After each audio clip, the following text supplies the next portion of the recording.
So the plan here is right in the middle of very easy and very complex. So what I had in mind is something that would just go in a straight line and wouldn't be able to steer itself.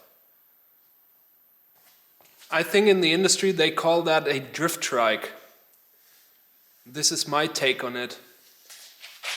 So you could go in the ATV store, just buy an axle that is in the neighborhood of this length. I want to have more rigidity, that's why I'm gonna take a really freaking long axle, which is going to be a pain. And then we're gonna use some standard components, like these really cheap tires. We're gonna make all that modular and not by the means of the car mechanic, which I'm not. And what I would really like to do, to make everything bolt on, but also bolt off, you know? I'm not messing with this beautiful piece of Japanese engineering. Let's do some measurements. Most of the parts were really easy to just 2D draw, but for this brake caliper, which is always the biggest pain to integrate somehow, we're gonna use a 3D scanner.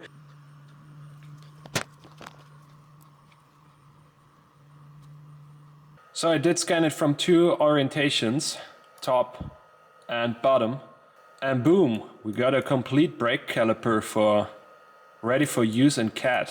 That's pretty awesome.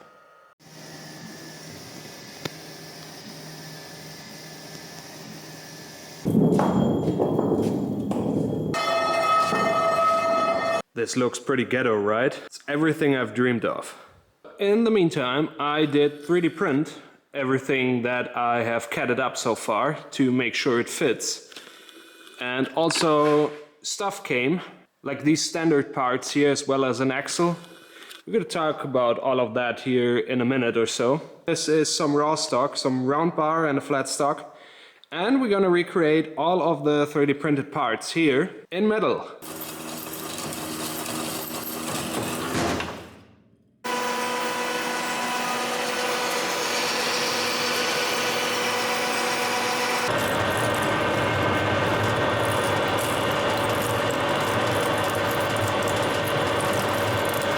The first setup, I established a reference face by turning and facing the part and also getting the biggest drill in here that fits to get rid of the majority of the material. So now we're gonna flip it and then do all the reference planes in one go so everything runs concentric to each other, etc.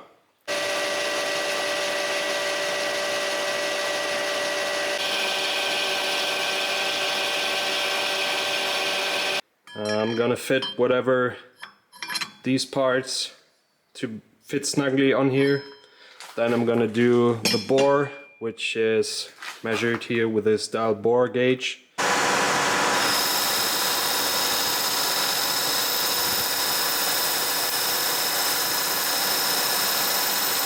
This is our soon-to-be wheel hub.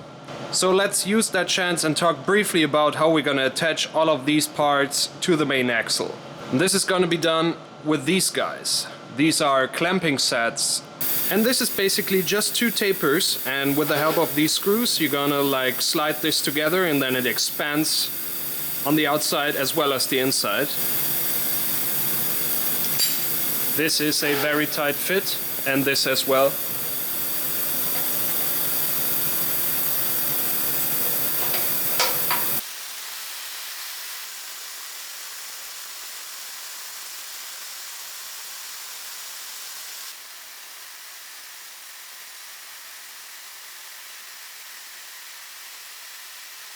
And if you want to undo these, you're gonna unscrew all the screws and put two of them in those pusher holes, and this basically pushes the tapers apart from each other again. So the next part will be interesting, and this is mostly because I fucked up with the raw material's dimensions. This is too small, and I have to reclamp it way more often than I would like to. But yeah, that's what you get for cheaping out.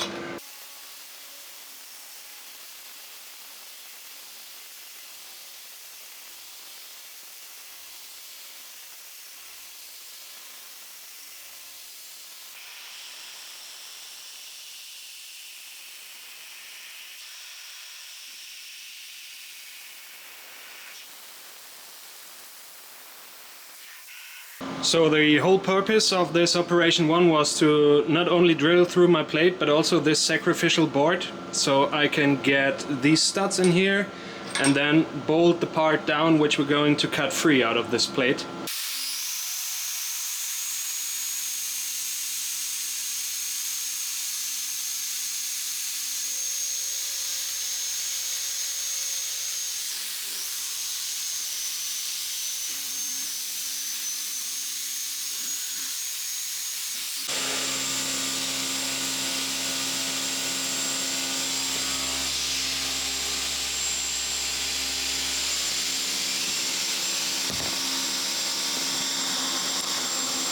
I would say this is as billet as possible.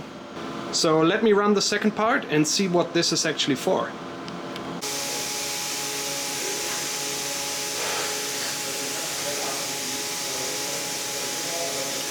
So not gonna lie, I had to do some grinding here on these end pieces to make them fit as good as possible, but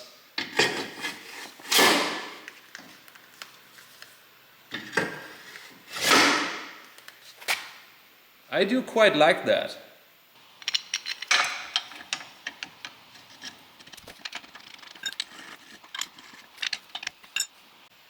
Okay, so let's talk axles for a second. And the first question you got in your head is maybe why don't you take something off the shelf? The short answer is anything that is on the shelf is not wide enough for my liking. And I bought a tubing which fits my need. This is a 40mm by 5mm wall thicknesses. So this is a few hundredths of a millimeter bigger than I needed. So I have to grind this down. So for now, we're gonna go with this solid bar, which fits my tolerance for bearings and such. Let's put this in first to see how much of an axle we can fit in there. And then once we've cut it down, we're gonna go for this guy here. This is a two-man job.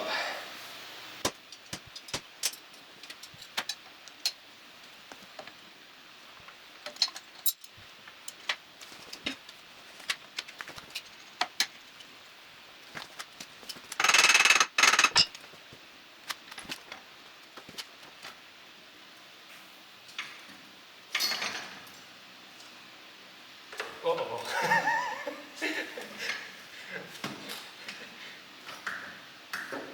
When I said it's a two-man job, I wasn't kidding. Uh-oh.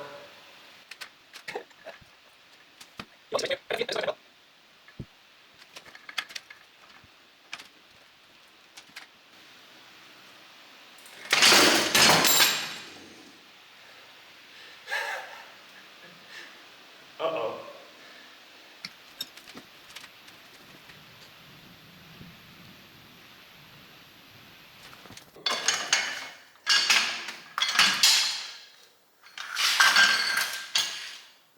Buyers beware.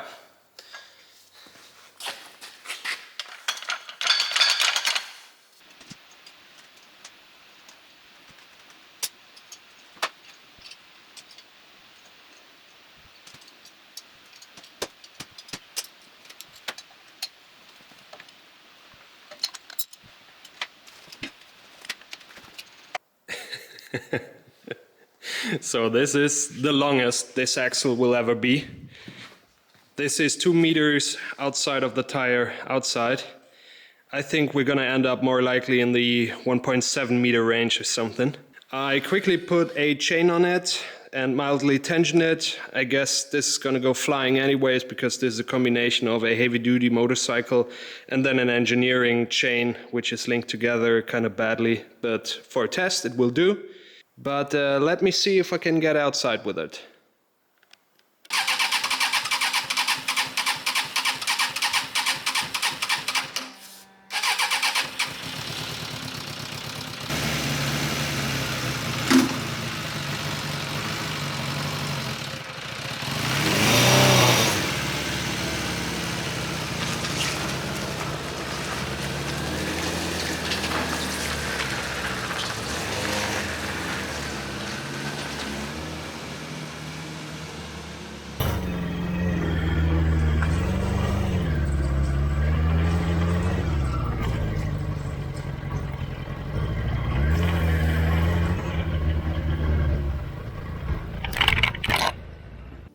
So at least my prediction came true.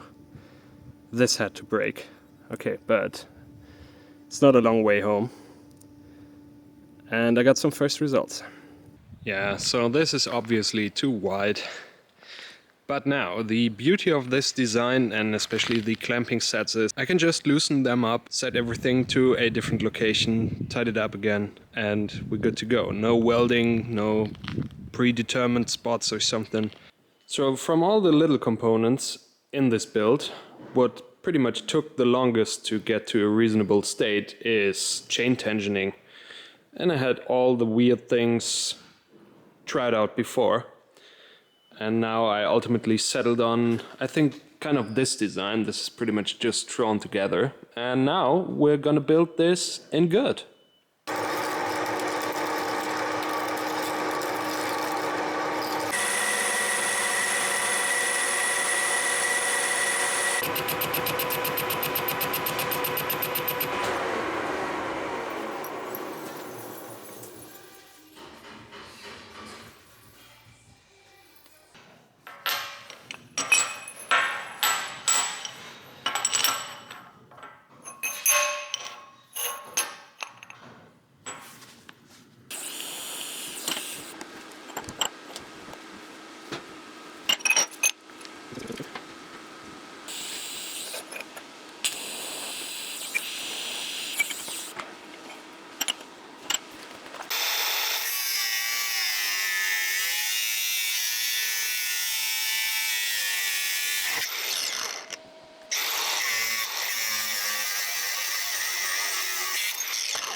So this guy comes here over the swing arm, then we can insert our threaded rod.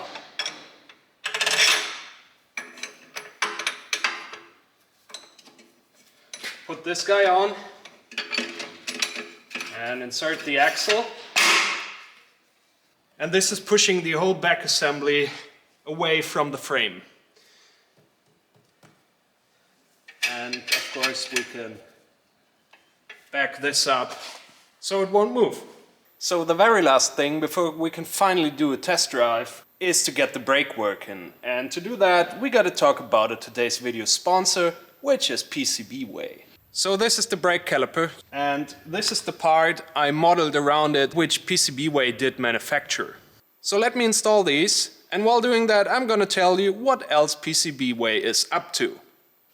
PCBWay is your online manufacturer if you're in need of parts. Not only do they provide everything regarding PCB design as well as assembly, they're also going to hook you up with CNC machine parts, sheet metal fabricated, or even injection molded parts. What I use on a daily basis is their 3D printing service. They pretty much offer all the processes and all the materials you can think of. The ordering process is pretty easy. You just hop on the PCBWay website, upload your files in whatever format you got on hand, select the desired quantity as well as material, and you will get an instant quote as well as a lead time. By using the link in my video description, you will get a small discount on your first order. Right now they also do have their 12-year anniversary celebration, so things might add up there. PCBWay, thank you again for sponsoring that content. Let's get right back to the test drive. So everything you see is bolt on. Nothing on these 1989 Suzuki Bandit has been altered. I could pretty much set it back to its completely original state within an hour, and this is exactly what I wanted here.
So you were with me on the test drive. First two impressions. It is a hell of a lot of fun to drive, but especially on dry asphalt, you need to be really ballsy to make it actually turn and go sideways with it, because you pick up so much speed before it actually does kick out the back. And yeah, eventually we got outside here and wetted the floor a bit, and in the first try it did a kind of nice donut.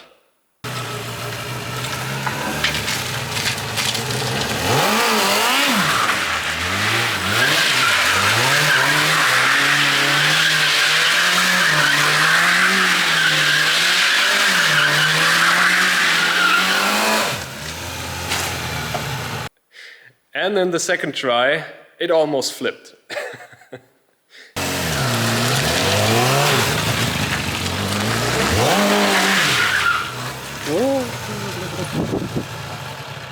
So what this tells me is that we are kinda at the sweet spot with this current configuration. Let me show you. So the wheelbase from the center of the front tire to the axis is around 1 meter and 70 centimeters right here.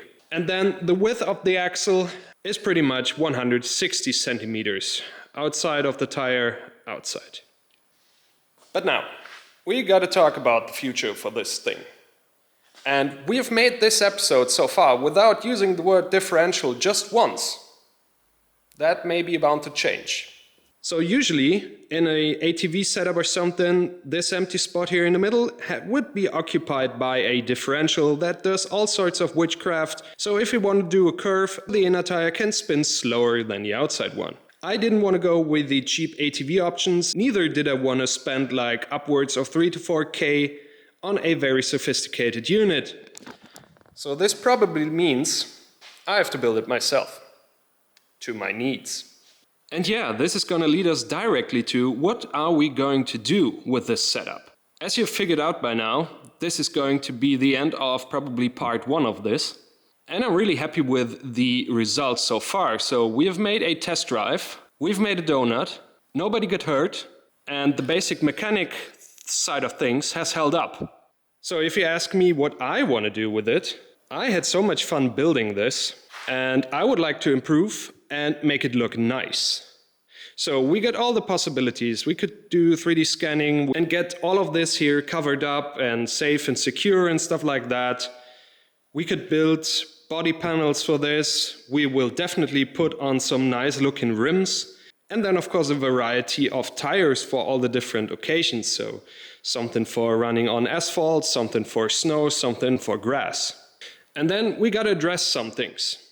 So as you can see by my markings here, the majority of the connections did held up just fine.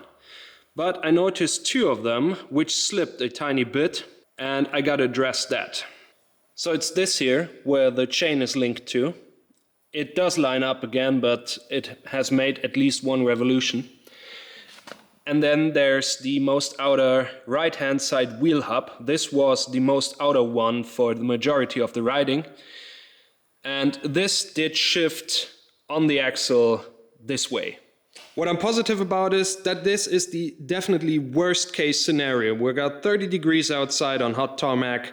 So this is the absolute max it's gonna do force-wise. But of course, we have to up our game here, so it will be secure in the future and not the tires will fall off or something like that. And then lastly, while all of this is pretty much overkill in most parts, these bearings are just temporary holders here. These are not really made for these lateral forces of the bearing and are just held in by 4 of these M6 set screws. This is kind of janky even compared to this whole setup here. But I wanted to test things and not get ahead of myself, but these parts do have so much meat, and this is done intentionally, so we can go ahead and put some proper bearings inside of them. Probably we're not going to do that in the first minute, but sooner or later these guys have to go. But this goes all into consideration if we're going to do a differential of some sort or not. And if we do, we're going to have to redesign most of this stuff anyway, so let's not get ahead of ourselves. So, my name is Jan. Usually I build high-end 3D printers of some sort. So I would be really pleased if you want to give me a feedback on content like this, if you're interested, and what we should ultimately do with this guy. And probably there will be a part 2 about this. Maybe we're going to attend an event or something. If you want to be part of that, consider subscribing to this channel. There's also a link to my Discord as well as Patreon. And of course, I'm going to thank PCBWay again for making this part and sponsoring that content here. I hope you enjoyed. See you next time. Bye.